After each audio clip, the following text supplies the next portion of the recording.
Tonight's oration is a joint initiative of the University of Notre Australia's Centre for the History of Philosophy and the Great Synagogue Sydney, and is made possible through the support of the Belanna Trust, which honours the memory of John and Anna Belfer.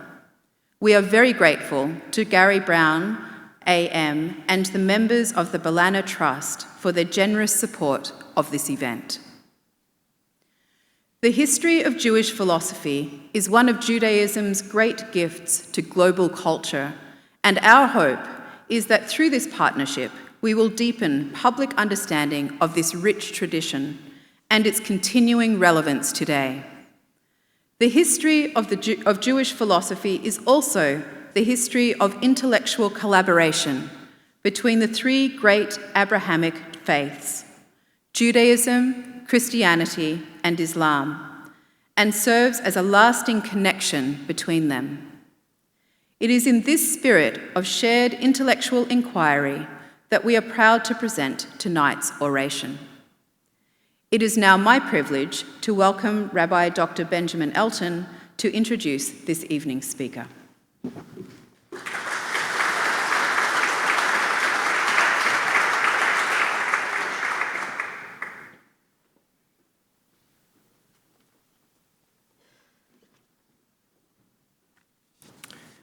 On behalf of the Great Synagogue, I'm delighted to welcome you all here this evening to our beautiful sanctuary for this second Belfer Oration.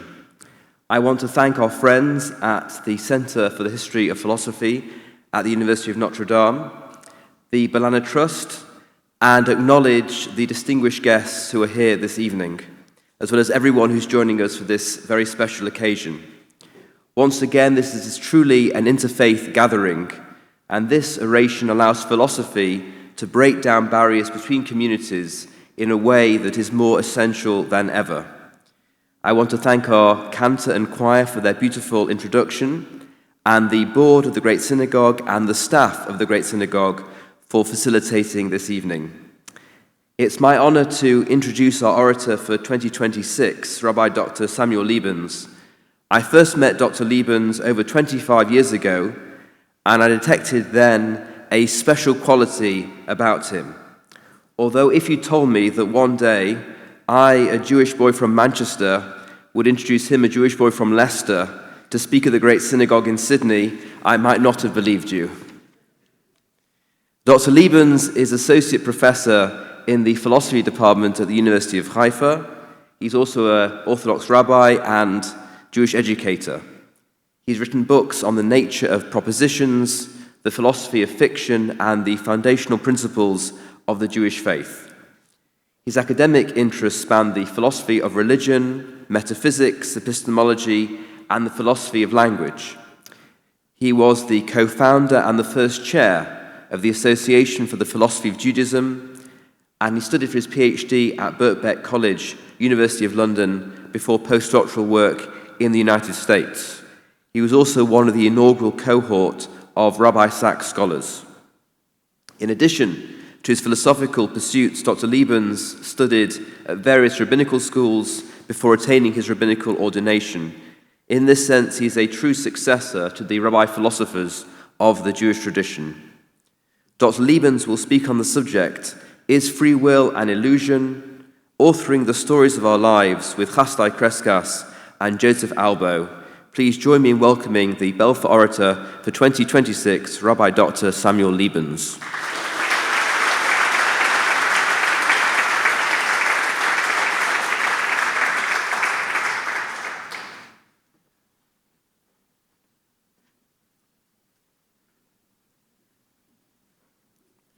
Thank you. Good evening.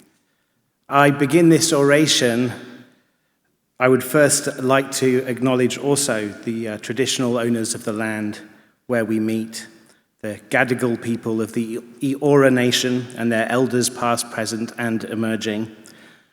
I want to, at the risk of repeating lots of things that have been said before, I still feel that I should acknowledge also, and my thanks to Rabbi Dr. Elton, Rabbi Feldman, Archbishop Raphael from the Anglican Church, Bishop Percy from the Catholic Church, Dr. Philip Karyatlis from the St. Andrew Greek Orthodox Theological College, Ahmed Bashir Hegazi representing the Grand Mufti, Dr. Monica Varga, Consul of Hungary in New South Wales, Dr. Francis Campbell, Vice-Chancellor of the University of, they say Notre Dame here.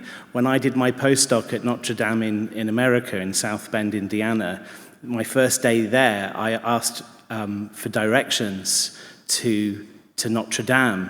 And somebody looked at me very puzzled and said, Notre Dame's in France, you mean Notre Dame. But apparently in Australia you call it Notre Dame. So yes, to Dr. Francis Campbell, the Vice-Chancellor of the University of Notre Dame here in Australia, its directors and trustees, our Master of Ceremonies for this evening, Professor N.A. Coyle-Ryan, Doctors David Bronstein and Nathan Lyons, co-directors of the Center for the History of Philosophy, Max Friedman and the board of the Great Synagogue here, Gary Brown and the board of the Great Synagogue Foundation. I'm almost finished. Rabbis, faith and community leaders, ladies and gentlemen. It really is an honor to deliver the second Belfer Oration here at the Great Synagogue. John Belfer arrived in Australia as a young boy, his family fleeing from pogroms in Eastern Europe. And Anna survived the Holocaust, hiding in forests and living under a false identity before relocating here to Australia, where she met and married John. When I teach medieval philosophy at the University of Haifa, I do so before a classroom of Jewish, Muslim, Christian, and Druze students.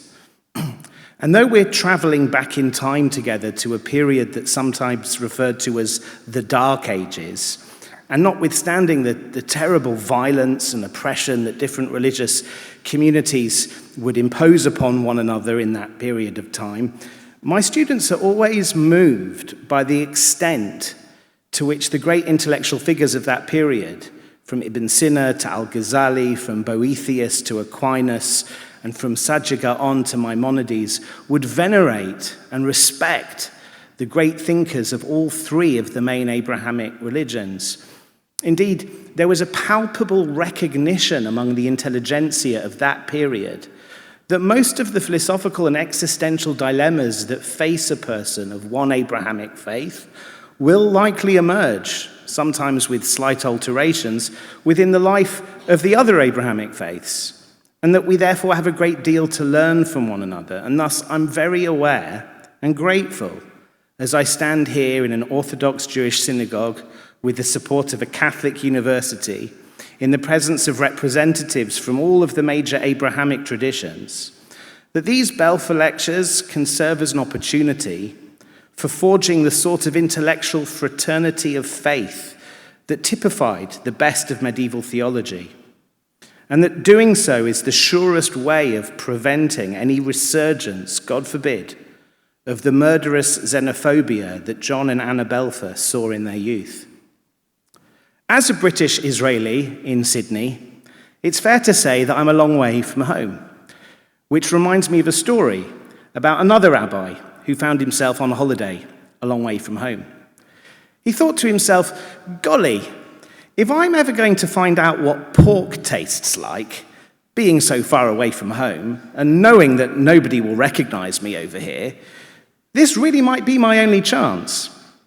And so, this gastronomically curious clergyman took off his kippah and went to the nearest restaurant, whereupon he ordered their finest pork dish. After a short delay, the waiter came out of the kitchen with the most amazing dish he'd ever laid eyes upon. It was huge.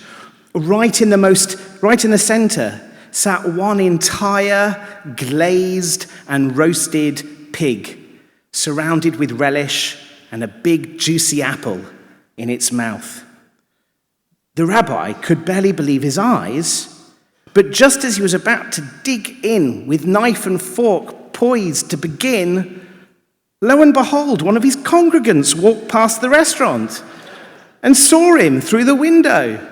Neither party could believe what they were seeing, so the congregant rushed in and said, "Rabbi, what are you doing?" And quick as a flash, the rabbi responded, "I know, isn't it ridiculous? I ordered an apple, and look how they served it to me." Like the rabbi in our story, I really could have taken the opportunity while I've been here in Sydney, especially before I gave this lecture in front of all you people, to book a table at a local restaurant to feast upon all sorts of forbidden delights. But I didn't. I could have done, but I didn't. And in fact, many would say that the only reason that it's at all significant that I didn't is because I could have. That's to say, according to a very widespread understanding of things, what makes an action or the omission of an action morally or religiously significant is the fact that you could have done otherwise. And indeed, the ability to do otherwise is the core component of what philosophers call libertarian free will. It's got nothing to do with libertarian politics. It's a separate use of the word. To gauge the importance of libertarian freedom in Jewish philosophy, I think it would be instructive to begin our journey with the most famous of all medieval Jewish thinkers, Rabbi Moses Maimonides, the Rambam. One of the many things for which he's famous is his codification of the Jewish faith into 13 principles, a catechism, if you will.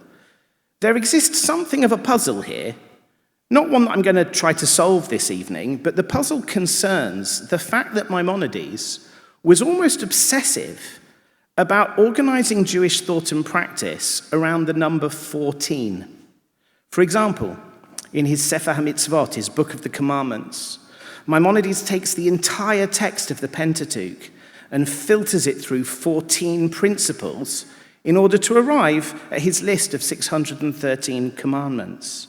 He then takes all of the negative commandments and arranges them around 14 themes, and all of the positive commandments, and he arranges them also around 14 themes. His giant legal codex, the Mishnah Torah, is also called the Yad HaChazakah, the strong hand. Why? Because the word Yad has the numerical value of 14, and the codex itself arranges all of Jewish law into, you guessed it, 14 books. Finally, in his Guide to the Perplexed, he arranges all of Jewish law into yet another set of 14 categories in order to explain their various meanings and purposes. And yet, when he codified the principles of faith, he came to 13 rather than 14. Strange. Rabbi Nachum Rabinowitz and his student, Rabbi Lord Jonathan Sachs, argue that if the Rambam were pressed on this issue, and if he had to give us a 14th principle of faith, it would surely have been the belief in libertarian free will. Indeed, the Rambam writes in his Mishnah Torah, and I quote, "Free will is bestowed on every human being. If one desires to turn towards the good way and be righteous, he has the power to do so. If one wishes to turn towards the evil way and be wicked, he is at liberty to do so. This doctrine is an important principle, the pillar of the law and the commandments. If God had decreed that a person should either be righteous or wicked, what room could there be for the whole of the Torah? By what right or justice could God punish the wicked or reward the righteous?" Notice how Maimonides describes this belief as an important principle and as a pillar of the law. For Rabbis Sachs and Rabinowitz, that was the smoking gun that signals the presence of the Rambam's hidden 14th principle of faith. Now, personally, I don't want to go so far as to suggest that the Rambam really did place our belief in libertarian freedom on a par with his 13 other principles of faith. Indeed, those 13 principles have a very specific function in Jewish law, according to the Rambam. They constitute something like a collective litmus test for heresy. And I don't think that the Rambam would call you a heretic if you didn't believe in free will. Instead, I think he'd say, if you believed in all of his 13 principles of faith, but if you didn't believe that you had libertarian free will, that you must be very confused. Judaism makes no sense without libertarian freedom. Now, Maimonides admits that natural causes might conspire to determine that from the moment of birth, a given person might be, and I quote, constituted as to have a predilection for a particular virtue or vice. In the modern era, we can readily add flesh to this concession of the Rambam. After all, we know that our genetic inheritance and our psychological conditioning can shape our dispositions, sometimes for the good and sometimes for the bad. But it was essential, as far as Maimonides was concerned, to emphasize that these dispositions can be overcome. He writes, and I quote, "Were a man compelled to act according to the dictates of predestination, then the commandments and prohibitions of the Torah would become null and void, and the law would be completely false, since man would have no freedom of choice in what he does." We can call this the argument from law. The argument states that there's no sense in issuing laws for a being to follow if that being has no control over its own actions. That seems like a plausible suggestion. And it's on the basis of that observation, Maimonides concludes, that Jewish law would be absurd were it not wedded to a conception of the human being such that when push comes to shove, we have the power to overcome our natural dispositions and to bring our actions into conformity with God's law. Now, none of this proves that we actually do have libertarian free will. Instead, it proves that free will and Jewish law are something of a package deal. You can't make sense of Jewish law without a prior commitment to the existence of libertarian freedom. The Rambam follows this up with a second argument. Don't worry, there are not 14 of them, just two, which we could call the argument from reward and punishment. He claims that reward and punishment would, quote, be pure injustice, both regarding interpersonal matters and ritual matters. He asks us to suppose that Shimon killed Reuven in a world without free will. Well, why should Shimon be punished if he had no other option? And if Reuven was anyway predestined to be slain? Maimonides exclaims, "How could the Almighty, who is just and righteous, chastise Shimon for a deed which it was impossible for him to leave undone, and which, though he strove with all his might, he would be unable to avoid?" So Judaism teaches that God is just and righteous, and it also teaches us that he punishes us for our sins and rewards us for the good that we do. And indeed, belief in reward and punishment really is one of the Rambam's 13 principles of faith. The argument from reward and punishment is simple. It just states this: a just and righteous ruler doesn't punish people who acted under compulsion or coercion. Accordingly, if we believe that God is just and righteous, and if we believe in reward and punishment, then we simply have to believe also in libertarian freedom.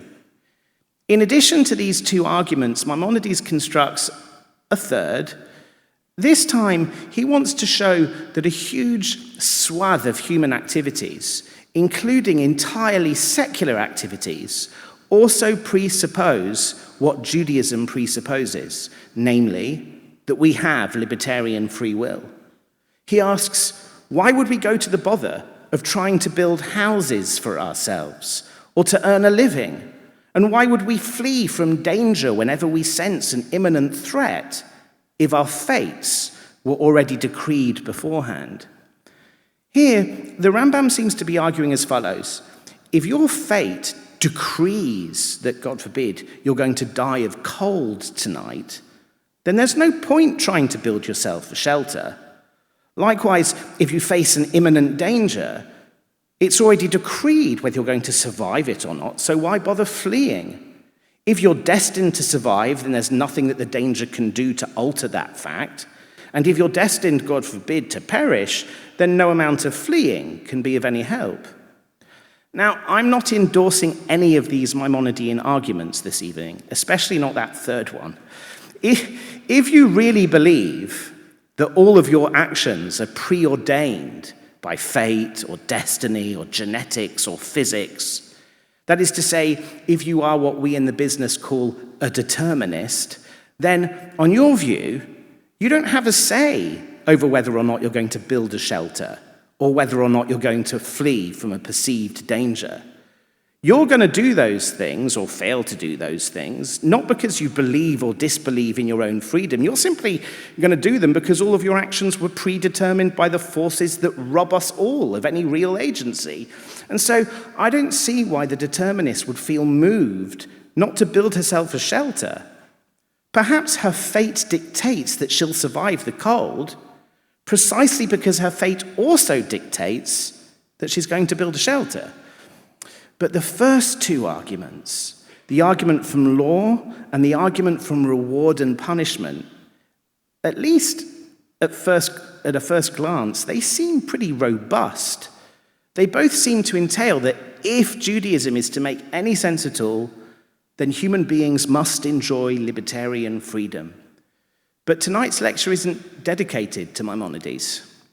Instead, I want to share with you the thoughts of Rabbi Hasdai Crescas as they pertain to freedom and determinism. Rabbi Crescas was born in Barcelona in 1340 or thereabouts, roughly 130 years after the passing of Maimonides. His life can in many ways be divided into two acts, before and after 1391. In the first part of his life, the first act, he was based mostly in Barcelona. This period was one of relative peace for the Jews of Catalonia within the Kingdom of Aragon. Crescas dedicated this period of his life to scholarship. He began as a student in the yeshiva of Rabbi Nissim of Gerona, otherwise known as the Ran. And by the year 1370, he'd risen to become a rabbinical judge in the city of Barcelona. Following the passing of the Ran, together with his friend Rabbi Yitzchak Bar Sheshet, otherwise known as the Rivash, he became one of the main Jewish authorities in Aragon and in the world at large. Indeed, his opinion on legal matters was sought throughout the Jewish world. In 1389, Crescas left Barcelona to become the rabbi of the capital city, Saragossa. But everything was to change, as I said, in 1391. In that cataclysmic year, the underlying anti-Semitic sentiment of Christian masses erupted into a wave of violence of the sort that had rarely been seen in the lifetime of its victims. Tragically, Rabbi Crescas lost a son among the many thousands that were killed in a series of pogroms that began in Castilla but crossed over into Aragon. The major Jewish communities of Barcelona, Valencia, and Girona, and the yeshiva of Barcelona entirely disappeared. Approximately 150,000 Jews converted to Christianity in that year alone in the hope of saving their lives. To their credit, the king and queen of Aragon tried to prevent the pogroms and to save the Jews, but they only had limited success. Not only did Crescas have to endure the loss of a son, but he was also appointed in 1391 by the king and queen to serve effectively as the chief rabbi of Aragon and to lead the regeneration of Jewish life in the aftermath of this calamity. With tenderness and skill, he helped conversos who wanted to return to Judaism seek refuge in Muslim countries. And he redoubled his efforts as a teacher of Torah, Talmud, science, and philosophy. Indeed, he sought to build a new generation of Torah leaders to fill the vacuum that anti-Semitic violence had created. His star Talmudic student was Rabbi Yosef ibn Chaviva, otherwise known as the Nemuke Yosef, and his star philosophical student, to whom we'll return ever so briefly at the end of the lecture, was Rabbi Joseph Albo. Crescas passed away in 1410 as the undisputed leader and faithful shepherd of Spanish Jewry through one of its darkest epochs. In his philosophical magnum opus called Or Hashem, the Light of the Lord, Crescas endorses a number of powerful arguments totally opposed to the Rambam's so-called 14th principle of faith. Now, I know that I've already defined the term determinism in passing, and I recognize that the word itself is suggestive as to what its meaning is, But let me just make sure that we're all totally clear as to what it means. Determinism is a theory that makes the following claim, okay? If you were to take a snapshot of the universe at any given time, let's call it time 1, and if that snapshot gave you a complete description of everything going on in the universe at time 1, from the heavens to the earth, right down to the location and velocity of the very last electron, then, for any future time, let's call it time 2, you should be able to give a completely accurate prediction as to how everything in the universe will look. In other words, the facts that obtain at time 1 determine all of the facts that obtain after time 1. Now, why might you be a determinist? Well, you could have theological or scientific motivations.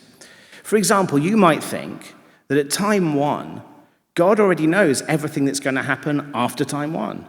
And since God already knows at time 1 what's going to go down at time 2, then there's something that obtains at time 1, namely God knowing things, that's sufficient to determine everything that's going to happen at time 2. Or if you prefer scientific motivations, you might think that the laws of nature are sufficient to determine exactly how the state of the universe at time 1 will inevitably evolve into the state of the universe that will come to measure at time 2. And indeed, Crescas was impressed by both theological and scientific arguments for the truth of determinism. For instance, he claims that anything that happens in the physical universe must have had a cause. And causes necessitate their effects. That's what it means for a cause to make something happen. Moreover, every cause has its own causes, which force it into existence, such that given sufficient scientific development, we could discover a chain of causes stretching all the way back to God, the one being who, because he has no beginning, requires no cause. In other words, God just had to light the taper for the Big Bang. But from that point onwards, the universe took care of itself. Each moment of history, given the laws of nature that God had chosen for the universe, necessitate what comes next, like a giant domino effect. Now, you might be tempted to say that your soul is exempt from the remorseless logic of this physical determinism. After all, you might think that your soul, unlike your body, isn't really a part of the physical universe. It's something transcendent. But Crescas disagrees. When you suddenly desire to act in a certain way, when, for example, you suddenly think that you'd quite like to buy a cup of coffee, that newfound desire has to have come from somewhere. It has to have a cause. It can't be uncaused for two reasons. First, because only God is uncaused. And second, to be uncaused is like God, to have no beginning in time. But your newfound desire to go and get a coffee does have a beginning in time. So it had to have been caused by something outside of itself. Now you might say, okay, fine. My desire to get a coffee was caused to exist by something outside of itself. But that further cause wasn't outside of me. Rather, my desire to get a coffee was caused by a prior desire, perhaps the desire to stay awake through a difficult philosophy lecture. That's fine. But then Crescas would ask you, what was the cause of that desire? Some other and perhaps earlier desire? If you're not careful, you'll end up saying that you don't have a single desire that isn't preceded by an infinite number of earlier desires. And that's absurd. Crescas is left to conclude that we desire what we desire ultimately because things outside of us cause us to have those desires. In other words, our choices and desires are not exempt from the crushing weight of determinism. There's one more argument I want to share with you, if only because it's wild. Crescas asks us to imagine two completely identical people in two completely identical situations. Do we believe that they would act differently? That's to say, imagine that there's a parallel universe that's exactly identical to ours, and that Rabbi Dr. Elton has a doppelganger in that universe who has, up until this point in the parallel histories of our two universes, experienced only in exactly the things that Rabbi Dr. Elton has experienced in our universe. Imagine also that they have identical biological and chemical compositions. Do we really imagine that their choices are ever going to diverge? Maybe. I'll come back to that thought right at the end of this talk, but Crescas was insistent that if two identical people are placed in the same situation, quote, with the same temperament and the same traits, it cannot happen that one will choose the existence of a particular thing and the other its non-existence. Fine, but if all of these arguments are sound, then whenever you perform an action, it was predetermined before you were even born that you would do exactly what you end up doing. That means that even if it seems to you that you have the option of acting otherwise, you don't. That seeming is some sort of psychological mirage. And if that's true, then there's no room for libertarian freedom. As far as Crescas is concerned, libertarian freedom is, as the title of this lecture suggests, an illusion. But what about the two arguments of Maimonides? The argument from law and the argument from reward and punishment? Don't those arguments show that the entire edifice of Judaism is built upon the denial of determinism? And thus, doesn't Crescas's determinism undermine his Jewish faith? No. Crescas considers both of the Rambam's arguments and finds them wanting. Crescas believed that love and joy are intimately related. On his view, the purest joy one can have is the feeling that one gets when one sincerely loves another and when, in virtue of that love, one gives to one's beloved. Rather beautifully, Crescas thinks that God is constantly experiencing a powerful joy because God is constantly loving the universe into existence and constantly giving existence to the universe as a manifestation of his love. Moreover, God knows that the most joyful experience any of us could ever have is to be united to God in love. Accordingly, God gives us the Torah, and it seems that on his admittedly controversial view, there will come a time, according to him, in which all human beings will be Jewish and will therefore be commanded by the laws of the Torah.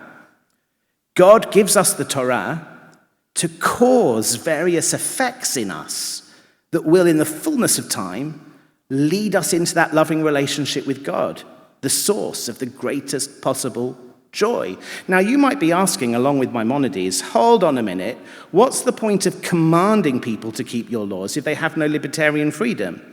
But Crescas has a very simple answer.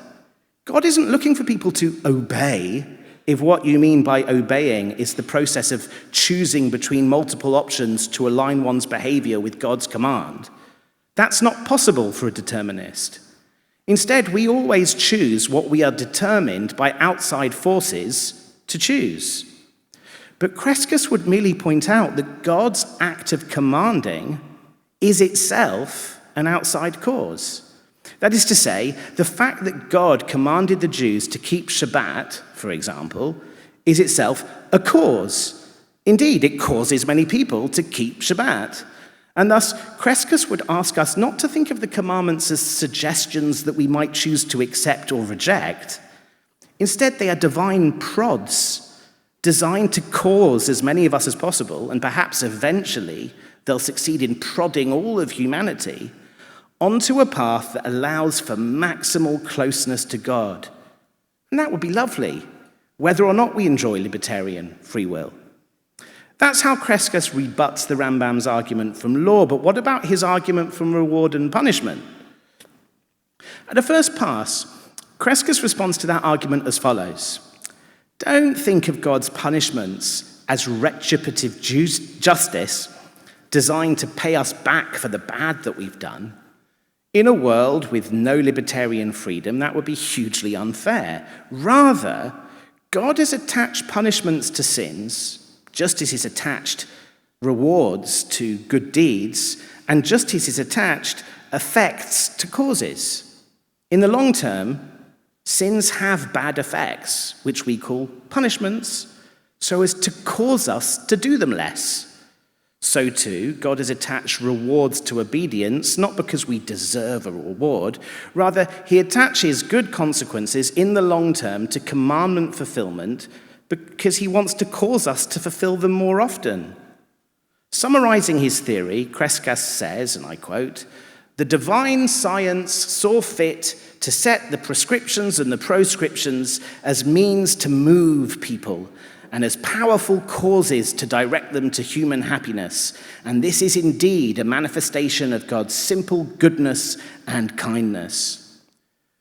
But Jewish law recognizes a key distinction between actions performed under duress and actions performed of our own volition. Indeed, we're not rewarded, or maybe we are rewarded, but we're certainly not punished for actions done under duress. How can Crescas accommodate this legal distinction if in the final analysis he thinks that none of our actions are actually free? To answer this question, we should first of all note that Crescas never speaks about free will. He has no term for that concept in his vocabulary. Instead, he speaks about choice, bechira, and will, ratzon, but never of free will or free choice. What's important for Crescas is that we do make choices and we do have will. It's just he doesn't think that it's up to us what we will or which choices we make. And so, Crescas will call an action volitional if it's accompanied by an all things considered internal desire to perform it. And he'll call an action compelled if it's accompanied by an all things considered internal desire not to perform it. And Crescas can explain why God only punishes our volitional sins. He does so not because we have a choice over what we want to do, but because punishing us for things that we anyway didn't want to do just isn't going to play any positive causal role in improving our behavior. Crescas' response to the arguments of Maimonides make him sound like a so-called hard determinist. Hard determinists are people who think that because determinism is true, there's no longer any sense in talking about freedom or moral responsibility. And indeed, as I've presented Crescas' theory until now, we're not punished because we're morally responsible, and we're not rewarded because we're morally praiseworthy. Accordingly, you might well think that according to Crescas, there's no such thing as moral culpability. That would make Crescas a hard determinist, and indeed that's exactly how my friend and colleague, Professor Rabbi Aaron Siegel, understands Crescas' view. But with due respect to my friend, I think he's wrong. I accept that Crescas is a determinist. That much seems clear. But I would not call him a hard determinist. Instead, I'd associate Crescas with a school of thought known in contemporary philosophy as soft determinism. Now, admittedly, I think that that's an unfortunate name for the position. Anyway, who wants to be soft? Right? But it makes it sound as if the soft determinist thinks that the world is less determined than the hard determinist does. But that's not true at all. Hard determinists and soft determinists are entirely agreed about the absolute truth, without exception, of determinism. Moreover, they entirely agree that libertarian freedom isn't possible in a universe like ours. But the soft determinist is called soft because she seeks to soften the philosophical consequences of this determinism. According to the soft determinist, and notwithstanding the fact that we have no libertarian freedom and no libertarian responsibility and no libertarian culpability, and notwithstanding the fact that determinism is entirely true without exception, we can still make sense of our possession of a different sort of freedom. Not libertarian freedom with its ability to choose different courses of action, but some other sort of freedom. Soft determinists call it compatibilist freedom because they claim that it's a species of freedom that's compatible with determinism. Accordingly, even if we lack libertarian freedom, perhaps we possess this compatibilist species of freedom. And perhaps that can make room for a new sense in which we can be said to be morally responsible for our actions. Now, one popular way, who reads this stuff anyway, but relatively speaking, one popular way of explaining what freedom is for a compatibilist appeals to the notion of lower and higher order desires. So, for example, I might want to go to that restaurant that I was talking about earlier to taste lobster. I mean, that does sound good after this oration, although I've been told there's a very nice meal prepared downstairs. It's under local rabbinical supervision, correct? Okay, so no lobster, sadly. But I might be tempted to go and order a nice lobster dish in a local restaurant after this oration, but I might also have a desire to obey Jewish law. Now, so long as the higher desire wins out over the lower desire, then I'll stay away from the restaurant in question. But if the lower order desire overpowers the higher order desire, then, God forbid, I might succumb to culinary temptation. Freedom, on this account, which is owed to the philosopher Harry Frankfurt, comes in degrees, and it's measured in terms of harmony or lack thereof between your higher and lower order desires. A drug addict, for example, who desperately wants to quit taking drugs but feels captive to an even stronger desire to take them, is a person with a very conflicted will. But a person whose higher order and lower order desires cohere such that they can happily endorse the things that they do is a person with a maximally free will. Notice again that this isn't libertarian freedom. It doesn't matter for the compatibilist where your desires come from or who caused you to have them. No, you're free, not because you have some magical power to break out of the causal nexus of the universe. You're free to the extent that your will is unconflicted. Now, if we look more carefully at his response to the argument from reward and punishment, I think we'll see that Crescas is directly preempting Frankfurt. Crescas says that we should define a voluntary act as one in which there is a concurrence between the agent's appetitive faculty, i.e. what she desires, and her imaginative faculty, i.e. what she understands. That's to say, an action is volitional so long as there's an agreement between your understanding of a situation and your desire in that situation. But that's very close to the sort of inner harmony that Frankfurt calls freedom. The drug addict understands the dangers of substance abuse, but desires to abuse them anyway. She lacks concurrence between her appetitive and imaginative faculties.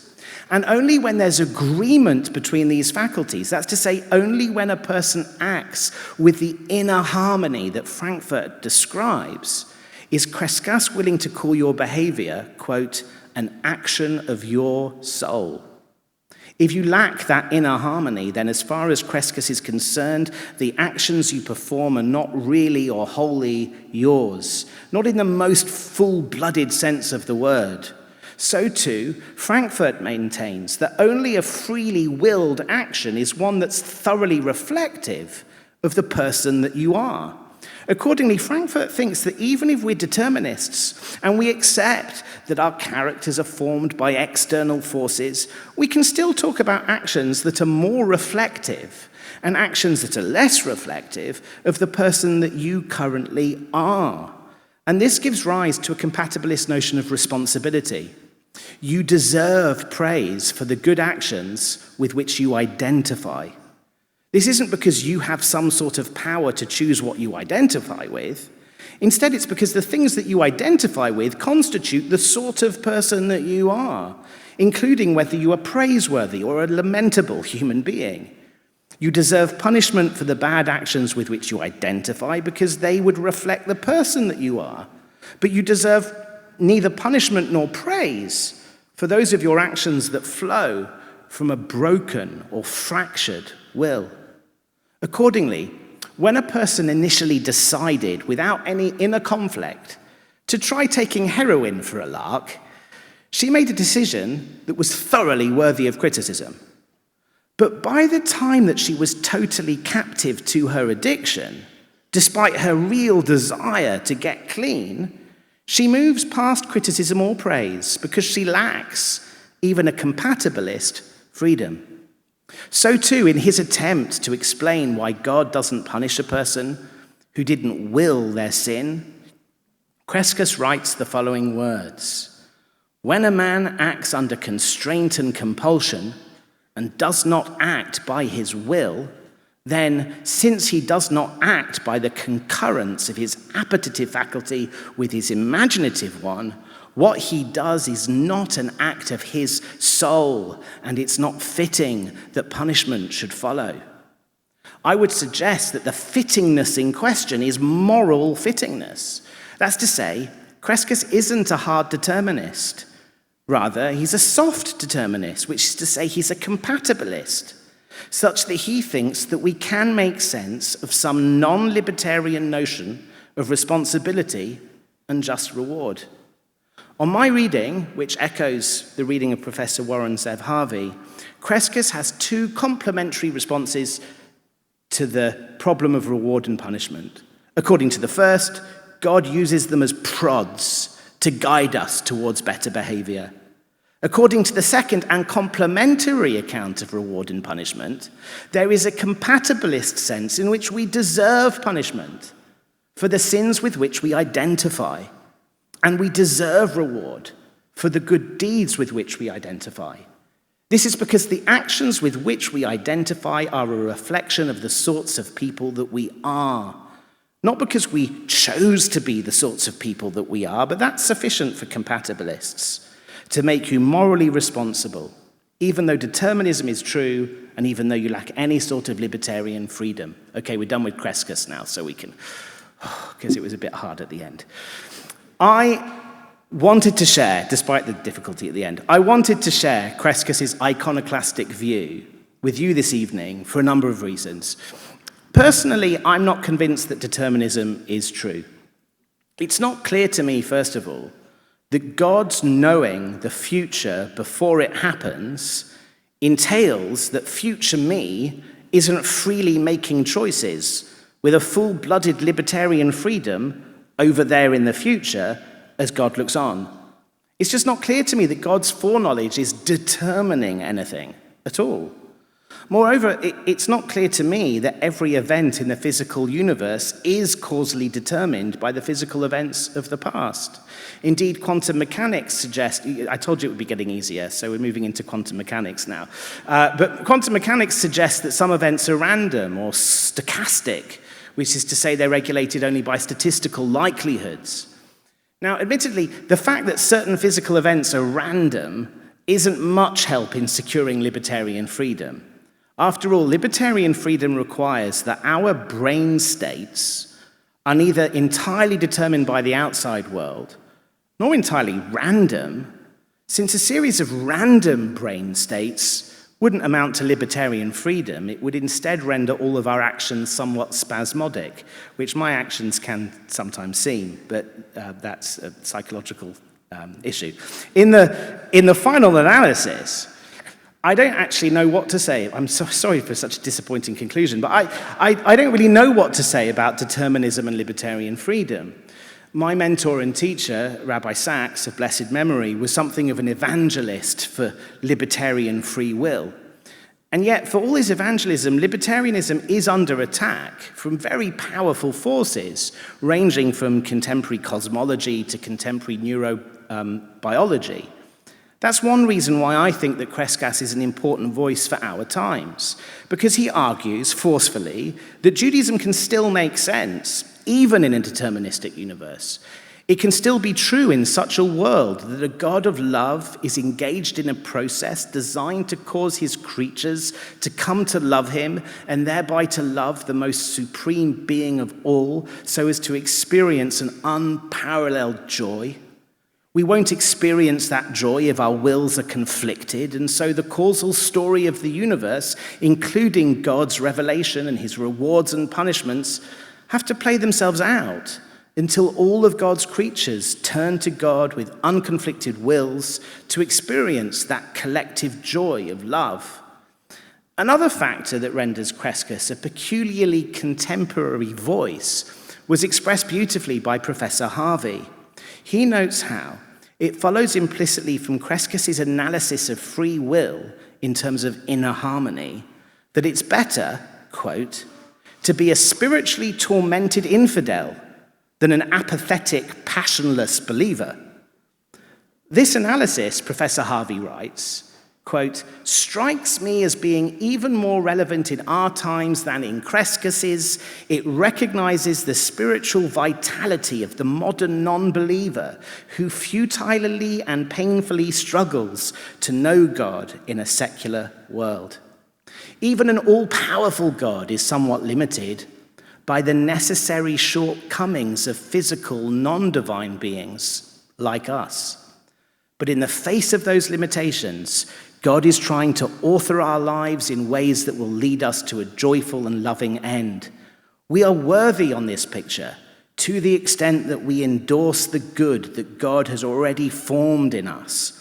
And we are blameworthy to the extent that we endorse those elements that God has yet to perfect. Before wrapping all of this up, I want to spare a few words for Crescas's illustrious student, Rabbi Joseph Albo, the author of Sefer HaIkarim. Albo, despite his great admiration for his teacher, was a fervent libertarian. With the Rambam and others, he sees no conflict between God's knowing the future and our possession of libertarian free will. Now, Rabbi Albo is sometimes derided as a derivative thinker. Indeed, his Sefer HaIkarim is sometimes belittled as a compendium and digest of the thinkers who came before him rather than a substantive philosophical achievement in its own right. But it seems to me that, at least regarding determinism, Albo advances a wholly original view. I would reconstruct and update his argument as follows. Science is the best tool that we have for coming to know the natural world, but it's fallible.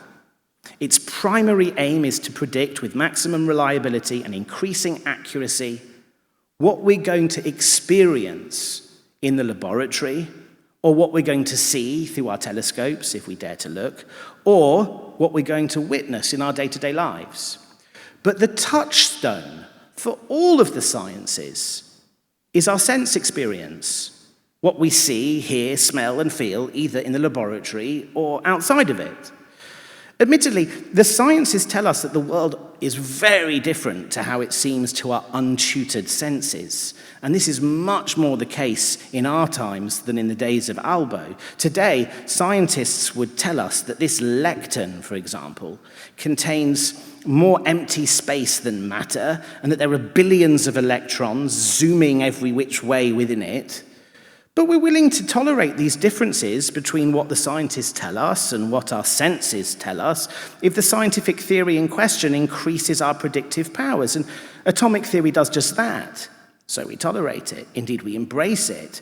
But we still know that the sciences are fallible, and we know that our lived experiences remain the touchstone for the sciences. Moreover, we have a vivid and lived experience of, at least sometimes, being in control of our destiny, of at least sometimes enjoying, despite all of the various causes that constrain us and shape our dispositions, a degree of libertarian freedom.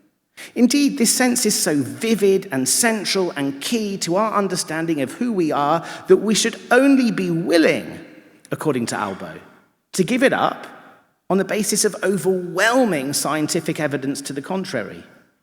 And thus, while we still have very little understanding of what consciousness is and how it relates to our brains, we are well within our rights from the point of view of Albo's philosophy of science to maintain a belief in our libertarian freedom. The burden of proof is on the determinist. And until we have a complete physics and a complete neurobiology, that burden hasn't been met. Maybe it never will be. But one thing's for sure. Albo would tell us that his teacher, Crescas, was too quick to give up the ghost. Like a good libertarian, Albo defines an action as free to the extent that the agent could have done otherwise. And like a good libertarian, he insists that this is often the case. We often enjoy a libertarian freedom, but then Albo says that there's another criterion that we have to add into the mix. For an action to be considered free, the agent doesn't only have to have had the ability to have done otherwise. She also needs to endorse the choice that she makes. And that seems right. If you could have done otherwise but never endorsed the decision that you made, then your behavior was perhaps so unthinking that we would hesitate to call it an action at all. For example, let's imagine that you stumbled down some stairs, God forbid. You could have done otherwise if you had paid more attention to your footing. But the mere fact that you could have done otherwise doesn't make you the author of this action of stumbling down the stairs. Indeed, it wasn't an action at all. It was an event, a stumbling, nothing more. So yes, Albo insists that a free action needs to be endorsed by the agent. And then finally, Albo goes so far as to say that if you perform an action, but sometime later you come to regret the action that you performed, then in effect, with sufficiently sincere regret of the right variety, you end up rescinding the endorsement you gave to that action, and retroactively, you transform that action from having been a free action to no longer being yours at all. Like the Talmudic sage Reish Lakish, who describes the power of repentance, transforming intentional sins into accidents. Rabbi Albo's conception of freedom suggests that your freely performed actions are only provisionally yours. If, at any time between now and your death, you utterly disown an action and do all that you can to undo the harm that it caused, then, given your revocation of your endorsement of it, that action no longer counts as an instance of your libertarian freedom. It seems to me that this peculiar feature of Rabbi Albo's account of freedom owes something to the compatibilism of his teacher. According to Crescas, God is only interested in rewarding or punishing the actions that are truly yours, and the actions that are truly yours are the ones that reflect the person that you are. The actions that reflect the person that you are the actions that you endorse without any inner conflict. And though Rabbi Albo was a libertarian, who thought that a key component of freedom was the ability to do otherwise, he still wanted to embrace the notion that the glue that sticks an action to an agent is an unconflicted will. In the hands of Rabbi Albo, that means that we have a tremendous power to be the authors of our own stories. Even as we march forward along the one-way avenue of time, we have the power to cast an eye back into the past and to decide which of the things that we did over there really define the person that we want to be, the people that we are becoming. Albo therefore augments his libertarianism with his teacher's compatibilist account of moral responsibility. I recently asked Professor Harvey, why did Crescas adopt such an austere determinism? He looked at me sagely, and he explained that according to the historians, in a period of such terrible religious oppression, when Jews were being forced to convert to Christianity and the whole world seemed to be tumbling down, it was impossible to be a Jewish thinker and see yourself as the author of your own destiny. Determinism was the obvious conclusion. So then I asked him, well, why then did Albo adopt such a radical libertarianism? And he looked at me with a wry smile and explained that according to the historians, in a period of such terrible religious oppression, when Jews were being forced to convert to Christianity and the whole world seemed to be tumbling down, there was nothing for a Jewish thinker to do but to encourage his flock with an undoing faith in the radical possibility for change that only libertarianism can promise.